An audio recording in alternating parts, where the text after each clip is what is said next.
Periyar Maniammai Institute of Science and Technology, Tanjavur. Aerospace engineering with specialization in unmanned aerial vehicle. வணக்கம், இது மின்னம்பலம். நான் விஷால் பொலிவர். மே 24ஆம் தேதி டெல்லியில் நடக்கக்கூடிய நிதி ஆயோக் கூட்டத்தில் தமிழ்நாட்டினுடைய முதலமைச்சர் மு.க. ஸ்டாலின் கலந்துக்க இருக்காரு.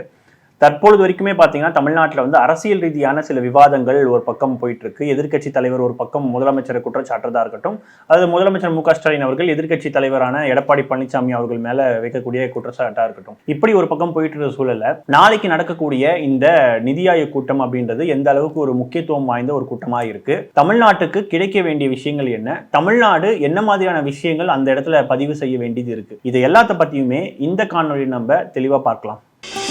ஆச்சி பாதாம் ட்ரிங்க். ஆச்சி பாதாம் ட்ரிங்க் ஒன்னு வாங்குனா ஒன்னு ஃப்ரீ. டெல்லியில் நடக்கக்கூடிய இந்த நிதி ஆயோக் கூட்டத்திற்கு முன்னாடி நிதி ஆயோக் பற்றியும் நிதி ஆயோக்கு முன்னாடி இருக்கக்கூடிய திட்ட குழுவை பற்றியும் ஒரு முக்கியமான விஷயம் தெரிஞ்சுக்க வேண்டியதா இருக்கு. இந்தியாவில் இந்த நிதி ஆயோக்கு முன்னாடி திட்டக்குழு பிளானிங் கமிஷன் அப்படின்ற ஒரு அமைப்பு இருந்தது. 1950ஆம் ஆண்டு மார்ச் 15ஆம் தேதி அன்றைய பிரதமர் ஜவஹர்லால் நேரு அவர்கள் தொடங்கி வச்சாரு. அதற்கு தலைவராகவே இந்திய நாட்டினுடைய பிரதமராக இருப்பாங்க. அந்த நேரத்துல குறிப்பா 1947க்கு பிறகு பாத்தீங்கன்னா பிரிட்டிஷ் கிட்ட இருந்து இந்தியா சுதந்திரம் அடைஞ்சதுக்கு பிறகு எந்த விதமான திட்டமிடலோட இந்த நாட்டை கட்டமைக்கணும் அப்படின்ற ஒரு முக்கியமான கேள்வி இருந்தது.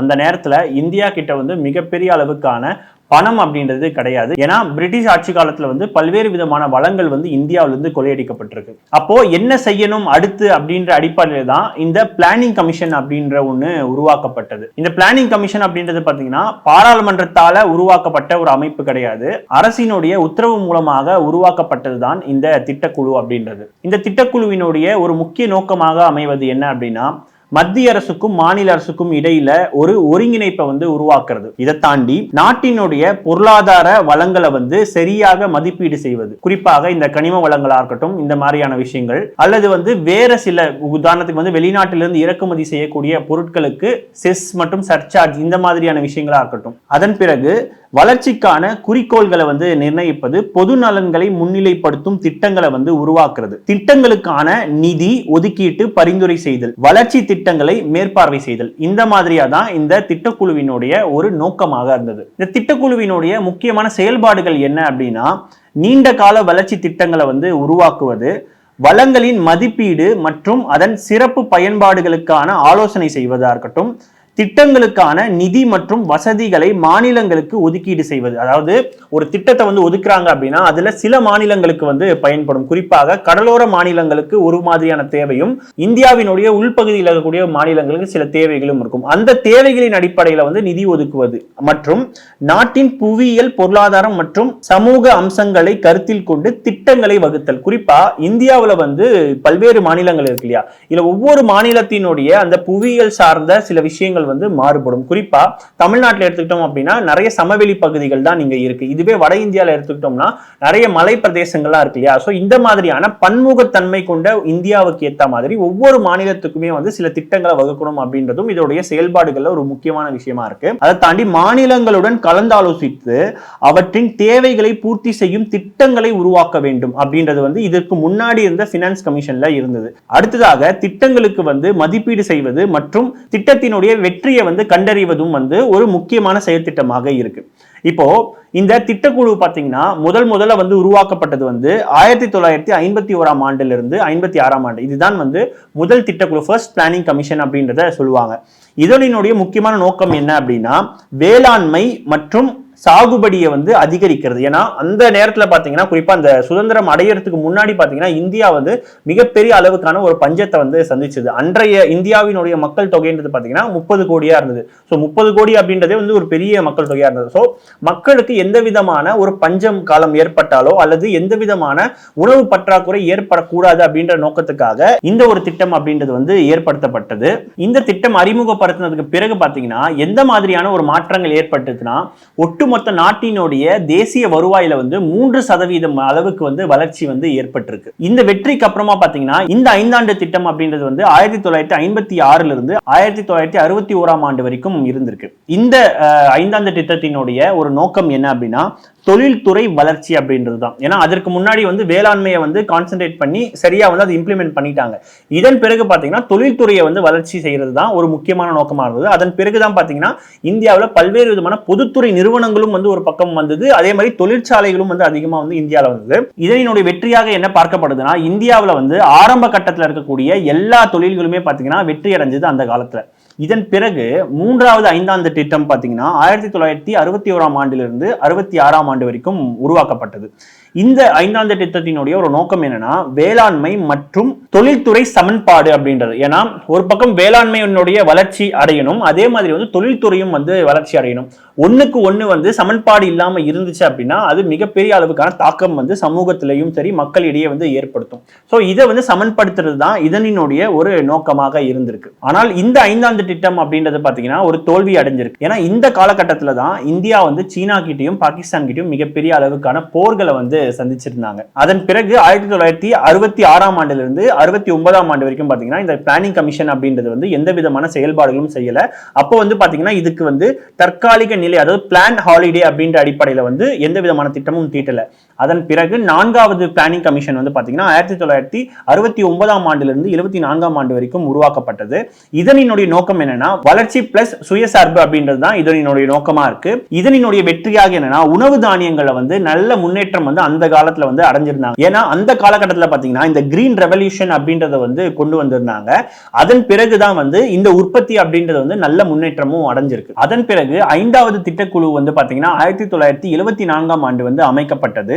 அந்த திட்டக்குழுவினுடைய ஒரு முக்கிய நோக்கமானது என்ன அப்படின்னா வறுமை ஒழிப்பு அப்படின்றது தான் ஒரு முக்கிய நோக்கமாக இருந்தது. ஆனா அந்த காலகட்டத்தில் பாத்தீங்கன்னா இந்த திட்டம் அப்படின்றது வந்து 1978லேயே வந்து கைவிடப்பட்டது. ஏன்னா அந்த 1974-75 இந்த காலகட்டத்தில் தான் வந்து பாத்தீங்கன்னா இந்தியா வந்து எமர்ஜென்சி அப்படின்ற ஒரு விஷயத்தை, அதாவது அவசர நிலை அப்படின்றது வந்து மிகப்பெரிய அளவுக்கு சந்திச்சிருந்தது. சோ அதனால இந்த திட்டம் பாத்தீங்கன்னா 1978ஆம் ஆண்டு கைவிடப்பட்டது. அதன் பிறகு பாத்தீங்கன்னா 1980ல வந்து 6வது பிளானிங் கமிஷனை வந்து கொண்டுட்டு வராங்க. இதனுடைய நோக்கம் என்னன்னா தொழில்துறை வளர்ச்சி மற்றும் வறுமை ஒழிப்பு அப்படின்றது. அன்றைய காலகட்டத்தில் பாத்தீங்கன்னா பிரதமர் இந்திரா காந்தி அவர்கள் இருந்திருந்தாங்க. அதனுடைய ஒரு வெற்றியா என்ன அப்படின்னு பாத்தீங்கன்னா ஃபேமிலி பிளானிங் அப்புறம் ஆன்டி பாவர்ட்டி ஸ்கீம் அப்படின்ற ஒரு விஷயம். குறிப்பா 1970 காலகட்டத்தில் வந்து இந்த ஃபேமிலி பிளானிங் அப்படின்றது ஒரு விஷயத்தை கொண்டு வந்தாங்க இல்லையா, அதுல வந்து தென் மாநிலங்கள் பாத்தீங்கன்னா சக்சஸ்ஃபுல்லா வந்து அதை பின்பற்றி இருந்தாங்க. அது தாண்டி வந்து இந்த வறுமை ஒழிப்புக்கு எதிராக பல்வேறு விதமான திட்டங்களும் வந்து அந்த காலத்துல வந்து கொண்டு வரப்பட்டது. சோ இதையும் வந்து இந்த ஐந்தாண்டு திட்டத்தினுடைய ஒரு வெற்றியாக பார்க்கிறாங்க. அதன் பிறகு 7வது ஐந்தாண்டு திட்டத்தை பாத்தீங்கன்னா 1985ஆம் ஆண்டிலிருந்து 1990ஆம் ஆண்டு வரைக்கும் காலகட்டமா இருந்தது. இதனுடைய நோக்கமா என்ன இருக்குன்னா உற்பத்தி திறன் மற்றும் சமூக நல திட்டங்களை வந்து செயல்படுத்துறது. இதனுடைய வெற்றியாக கல்வி வேலை வாய்ப்புன்றது பாத்தீங்கன்னா இந்த காலகட்டத்தில் அதிகரிச்சிருக்கு. அதை தாண்டி 1990ல இருந்து 1992 வரைக்குமே பாத்தீங்கன்னா எந்த விதமான பினான்ஸ் கமிஷனும் வந்து செயல்படுத்தப்படல. ஏன்னா அந்த நேரத்தில் வந்து இந்தியாவில் வந்து மிகப்பெரிய அளவுக்கான பொருளாதார நெருக்கடி அப்படின்றது வந்து ஒரு பக்கம் போயிட்டு இருந்துச்சு. அதன் பிறகுதான் பாத்தீங்கன்னா தனியார் மயம், தாராளமயம், உலகமயம் அப்படின்னு சொல்லிட்டு இந்தியாவினுடைய பொருளாதாரம்ன்றது அடுத்த கட்டத்தை நோக்கி போயிட்டு இருந்துச்சு. அதன் பிறகு 1992ஆம் ஆண்டு தான் வந்து பாத்தீங்கன்னா 8வது ஐந்தாண்டு திட்டத்தை வந்து செயல்படுத்தினாங்க. இதனுடைய நோக்கமா என்ன இருக்குன்னா இதே தனியார் மயம், தாராளமயம், உலகமயமாக்கல வந்து இந்த ஐந்தாண்டு திட்டத்தை வந்து அவங்க வந்து செயல்படுத்தியிருக்காங்க. இதன் பிறகு 1997ல இருந்து 2002 வரைக்குமே பாத்தீங்கன்னா 9வது ஐந்தாண்டு திட்டம் அப்படின்றது உருவாக்கப்பட்டது. இதனுடைய நோக்கம் என்னவா இருக்குன்னா மனித வள வளர்ச்சி அப்படின்றது தான். சோ இதனுடைய முன்னேற்றமாக என்ன கிளைம் பண்றாங்க கவர்மெண்ட்ல இருந்து அப்படின்னா அடிப்படை கல்வி ஆரோக்கியம் அப்படின்றது முன்னேறி இருக்கு அப்படின்றது. அதன் பிறகு 2002ல இருந்து 2007ஆம் ஆண்டு வரைக்கும் 10வது ஐந்தாண்டு திட்டத்தை வந்து அறிமுகப்படுத்தினாங்க. இதனுடைய நோக்கம் என்ன அப்படின்னா வளர்ச்சி விகிதம் அப்படின்றது 8% இருக்கிறோம், அதாவது இந்தியாவினுடைய ஜிடிபி. இதனுடைய அடுத்த வெற்றியாக என்ன பார்க்கப்படுது அப்படின்னா ஐடி இண்டஸ்ட்ரியா இருக்கட்டும் அல்லது அவுட் சோர்சிங் சம்பந்தமான வேலைகளா இருக்கட்டும் இந்த காலகட்டத்தில் வந்து இந்தியாவில் அதிகரிச்சிருக்கு. அதனுடைய ஒரு பயனை தான் இன்னைக்கு இந்தியா முழுவதும் வந்து அனுபவிச்சுட்டு இருக்காங்க. இதன் பிறகு 11வது ஐந்தாண்டு திட்டத்தை வந்து அறிமுகப்படுத்துறாங்க 2007ல இருந்து 2012ஆம் ஆண்டு வரைக்கும். இதனுடைய நோக்கம் என்னன்னா இன்க்ளூசிவ் growth அப்படின்னு, அதாவது எல்லாரையும் உள்ளடக்கிய ஒரு வளர்ச்சி அப்படின்னு. இதனுடைய ஒரு வெற்றியாக என்ன பார்க்கப்படுதுன்னா 100 நாள் வேலை திட்டம் அப்படின்ற ஒரு விஷயத்தை வந்து கொண்டு வந்தாங்க. ஏன்னா இந்த காலகட்டத்தில் குறிப்பா இந்த 2007 இருந்து 2012 ஆண்டு வரைக்கும் பாத்தீங்கன்னா இந்தியாவில் வந்து ஐடி இண்டஸ்ட்ரி மற்றும் தொழில் வளர்ச்சின்றது அதிகமா இருக்கு. ஸோ கிராமப்புறங்களில் பெரிய அளவுக்கான ஒரு வளர்ச்சி அப்படின்றது இல்லைன்ற ஒரு விமர்சனம் ஒரு பக்கம் இருந்தது. ஸோ இப்படி இருக்கக்கூடிய சூழல் தான் வந்து 100 நாள் வேலை திட்டம் அப்படின்றது, அதாவது 100 நாளுக்கு வந்து ஒரு விவசாயிக்கு வந்து அவர்களுக்கான வேலை உத்தரவாதம் கொடுக்கிறது தான் இந்த திட்டத்தினுடைய நோக்கமா இருக்கு. அந்த வந்து பாத்தீங்கன்னா இந்த 2007 இருந்து 2012 ஆண்டு வரைக்கும் செயல்படுத்தியிருக்காங்க. இதன் பிறகுதான் 12வது ஐந்தாண்டு திட்டம் அப்படின்னு ஒன்று கொண்டு வந்தாங்க. இதோடைய காலகட்டம் வந்து 2012 இருந்து 2017 வரைக்கும். இதனுடைய நோக்கமா என்ன இருக்குன்னா வேகமான, நிலையான மற்றும் தன்மை கொண்ட வளர்ச்சி அப்படின்றது தான் இதனுடைய நோக்கமா இருந்தது. ஆனா இதுல நடந்த ஒரு பெரிய ட்விஸ்ட் என்னன்னா 2014 அப்புறமா மோடி அவர்களினுடைய ஆட்சி வந்ததுக்கு அப்புறமா இந்த திட்டம் வந்து கைவிடப்பட்டிருக்கு. இதற்கு பாஜக தரப்புல இருந்து சொல்லப்பட்ட விஷயம் என்னன்னா, இந்த திட்டக்குழு அப்படின்றது வந்து பாத்தீங்கன்னா 1992க்கு முன்னாடி, அதாவது புதிய பொருளாதார கொள்கையை அறிமுகப்படுத்துறதுக்கு முன்னாடி வந்து இந்த ஒரு விஷயம்ன்றது வந்து செயல்படுத்தப்பட்டிருக்கு. அப்போ இன்றைய காலகட்டத்துக்கு ஏத்த மாதிரி நம்ம வந்து அப்டேட் பண்ணிக்கணும் அப்படின்றதுதான் அவங்களினுடைய வாதமா இருந்தது. இது தாண்டி இதற்கு முன்னாடி திட்டக்குழு வந்து நிதி பகிர்வு அப்படின்ற ஒரு விஷயம் வந்து பாத்தீங்கன்னா இந்த திட்டக்குழுக்கு வந்து இருந்தது அந்த அதிகாரம். ஆனா இப்போ என்ன பண்ணிட்டாங்க அப்படின்னா இதற்கான அதிகாரம் அப்படின்றது பினான்ஸ் கமிஷனுக்கு மட்டும்தான் இருக்குன்னு சொல்லிட்டு இதை அப்படியே வந்து மாத்திருக்காங்க. இது மட்டும் இல்லாம இந்த நிதி ஆயோக் வந்து உருவாக்கப்பட்ட பிறகு வந்து பாஜக தரப்புல இருந்து சொல்லப்பட்ட மற்றொரு விஷயம் என்னன்னா, திட்டக்குழு வந்து மிகவும் மையப்படுத்தப்பட்ட அமைப்பாக இருந்தது, அதாவது சென்ட்ரலைஸ்டா இருந்துச்சு. ஸோ இதுல வந்து பாத்தீங்கன்னா மாநிலங்களினுடைய பங்கு, அதாவது மாநிலங்களினுடைய குரலை வந்து மதிக்கிற மாதிரி எதுவுமே இல்லை அப்படின்றத அவங்க சொல்லியிருந்தாங்க. மாநில அரசுகளின் தேவை மற்றும் அவர்களினுடைய நலன்கள் அதில் குறைவாக பிரதிபலிக்கப்பட்டன அப்படின்றத சொல்லியிருந்தாங்க. குறிப்பா இது வந்து ஒன் சைஸ் ஃபிட் ஆல் முறையாக இருந்தது அப்படின்றதையும் வந்து அவங்க குறிப்பிடுறாங்க. இதுவே எதிர்கட்சியினுடைய ஒரு குற்றச்சாட்டான இருந்ததுன்னா 5 ஆண்டு கால திட்டம் அப்படின்றது வந்து நீண்ட கால செயல் திட்டத்தின் அடிப்படையில் உருவாக்கப்பட்ட ஒரு அமைப்பா இருக்கு. ஆனா நிதி ஆயோக் அப்படின்றது பாத்தீங்கன்னா நிதி ஒதுக்குவதற்கான எந்த விதமான அதிகாரமும் இல்லை, அது வெறும் ஆலோசனை அமைப்பா மட்டும்தான் இருக்கு அப்படின்றது வந்து எதிர்கட்சிகளினுடைய ஒரு குற்றச்சாட்டா இருக்கு. இதை தாண்டி மாநிலங்களுக்கான நிறைய உரிமைகள் அப்படின்றது வந்து இதன் மூலமாக பறிக்கப்படும் அப்படின்றது தான் தமிழ்நாடு உட்பட எல்லா மாநிலங்களுமே சொல்லக்கூடிய ஒரு குற்றச்சாட்டா இருக்கு. குறிப்பா தமிழ்நாடு சொல்லக்கூடிய ஒரு முக்கியமான குற்றச்சாட்டு, தமிழ்நாடு வந்து ₹1 கொடுக்குது அப்படின்னா வெறும் 29 பைசா மட்டும்தான் வந்து திரும்ப வருது. இதுவே உத்தரப்பிரதேசம், பீகார் போன்ற வட இந்திய மாநிலங்களுக்கு ₹1 கொடுத்தாங்க அப்படின்னா அவங்க ₹2 அல்லது ₹3 மேல வந்து அவர்களுக்கு வந்து அந்த பணம் அப்படின்றது போய் சேருது. இதற்கு வந்து பாஜக தரப்புல இருந்து சொல்லப்படுற விஷயம் என்ன அப்படின்னா, ஒரு அதிக வருமானம் உள்ள ஒரு நபர் வந்து அதிகமா வரி கட்டுறாரு, அதனால அவருக்கு சலுகை எதிர்பார்க்கிற மாதிரி இருக்கு அப்படின்றத சொல்றாங்க. இதுல முக்கியமா நம்ம கவனிக்க வேண்டிய மற்றொரு விஷயம் என்னன்னா, கேரளாவினுடைய அமைச்சர் ராஜீவி அவர்கள் சமீபத்தில் கொடுத்த ஒரு பேட்டி, அதுல அவர் சொன்ன விஷயம் என்னன்னா 10th பினான்ஸ் கமிஷன்ல வந்து கேரளாவுக்கு கொடுத்த மொத்த தொகை அப்படின்றது வந்து 3.88%. இதுவே இப்போ எவ்வளவு வாங்குறாங்க கேரளா அப்படின்னா அதுல பாதிக்கும் குறைவாக, குறிப்பா 1.96% தான் கேரளா வந்து வாங்குறாங்க. அப்போ தமிழ்நாடு போலவே பாத்தீங்கன்னா கேரளாவும் வந்து மிகப்பெரிய அளவுக்கான குறைந்த அளவுக்கு வந்து அவங்களுக்கான பங்கை வந்து வாங்குறாங்க. இதுல மற்றொரு முக்கியமான விஷயம் என்னன்னா, தமிழ்நாடும் சரி, கேரளாவும் சரி, அல்லது மற்ற தென் மாநிலங்களும் சரி, ஒன்றிய அரசினுடைய திட்டங்களான அனைவருக்குமான கல்வி, அனைவருக்குமான மருத்துவம் அப்படின்ற ஒரு விஷயமும் சரி, பல்வேறு திட்டங்கள், ஈவன் அந்த ஃபேமிலி பிளானிங் அப்படின்ற விஷயமும் சரி, இந்த எல்லா விஷயத்திலுமே சரியாக செயல்படுத்தியிருக்காங்க. இதனுடைய ஒரு விளைவாக என்ன இருக்குன்னா, தென் மாநிலங்கள் குறிப்பா தமிழ்நாடு, கேரளா மாதிரியான மாநிலங்கள் வந்து நல்ல ஒரு வளர்ச்சியை வந்து அடைஞ்சிருக்காங்க. இதன் மூலமாக என்ன மாதிரியான ஒரு விளைவுகள் ஏற்பட்டிருக்குன்னா, தமிழ்நாட்டினுடைய தேவைகள் வந்து அதிக அளவுக்கு வந்து அதிகரிச்சிருக்கு. அப்போ தேவைகள் அதிகரிக்க செலவுகளும் வந்து பாத்தீங்கன்னா அதிகரிக்கும். இதனால தமிழ்நாட்டிற்கு வந்து நிதிகள் அப்படின்றது அதிகமா தேவைப்படுது. ஆனால் ஒன்றிய அரசை பொறுத்த வரைக்கும் அந்த நிதி அப்படின்றது மிகவும் குறைவாக தான் வந்து ஒதுக்கிட்டு இருக்காங்க.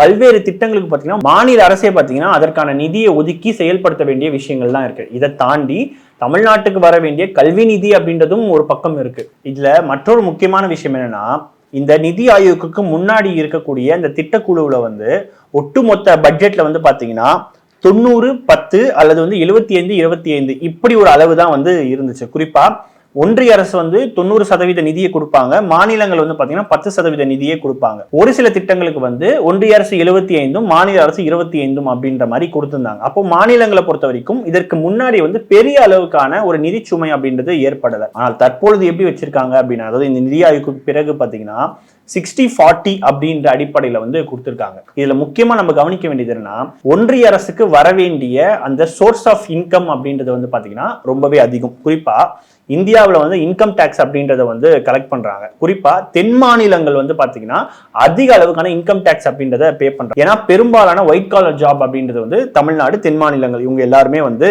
அதிக அளவுக்கு வேலை செய்யறாங்க இல்லையா.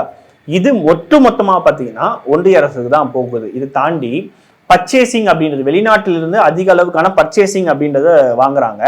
இதன் மூலமாக வரக்கூடிய அந்நிய செலாவணியும் சரி, அதுல வரக்கூடிய பெனிஃபிட்டும் சரி, அல்லது அதுல வரக்கூடிய சர்சார்ஜும் சரி, இது எல்லாமே ஒன்றிய அரசுக்கு தான் போகுது. அப்போ இதுல இன்னும் குறிப்பிட்டு நம்ம பார்க்க வேண்டியது, இது எதுவுமே பாத்தீங்கன்னா மாநிலங்களுக்கான எந்தவித பங்கும் கிடையாது. இந்தியாவினுடைய அரசமைப்பு சட்டத்திலையுமே வந்து எந்த விதமான ஒரு விதியும் வந்து இதுல இல்லை. இப்படி இருக்கக்கூடிய சூழல்ல வந்து மாநிலங்களுக்கு வந்து வரக்கூடிய சோர்ஸ் ஆஃப் இன்கமே கம்மி. மாநிலங்கள் வந்து உலக வங்கியில கடன் வாங்கணும் அப்படின்னா கூட ஒன்றிய அரசு கிட்ட தான் பெர்மிஷன் வாங்கணும். மாநில அரசுக்கு அதிக அளவுக்கான ரெஸ்பான்சிபிலிட்டி ஒரு பக்கம் இருக்கு. ஆனால் ஒன்றிய அரசுக்கு வந்து சோர்ஸ் ஆஃப் இன்கம்ன்றது அதிகமா இருக்கு. ஆனா அவங்களுக்கான ரெஸ்பான்சிபிலிட்டின்றது ரொம்ப கம்மியா இருக்கு. இப்படி 8 கோடி மக்களுக்குமே தேவையான திட்டங்களை வந்து மாநில அரசு செய்ய வேண்டிய சூழல்ல வந்து அதிக அளவுக்கான நிதிச்சுமையை வந்து இந்த நிதி ஆயோக் மூலமாக ஏற்படுத்தியிருக்காங்க. ஏற்கனவே தமிழ்நாட்டினுடைய IT minister PTR Palanivel Thiagarajan அவர்கள் கொடுத்திருக்கக்கூடிய ஒரு முக்கியமான பேட்டியில வந்து தமிழ்நாடு வந்து எந்த அளவுக்கான நிதிச்சுமையை சந்திக்கிறாங்கன்றதை வந்து அவர் தெளிவா சொல்லியிருந்தார். இதை தாண்டி வட இந்தியாவில் இருக்கக்கூடிய மாநிலங்கள் வந்து பினான்ஸ் கமிஷன் காலகட்டத்திலையும் சரி, அல்லது தற்பொழுது நிதி ஆயோக் காலகட்டத்திலையும் சரி, அவங்க பெரும்பாலான பலன்களை வந்து அனுபவிச்சுட்டு இருக்காங்க.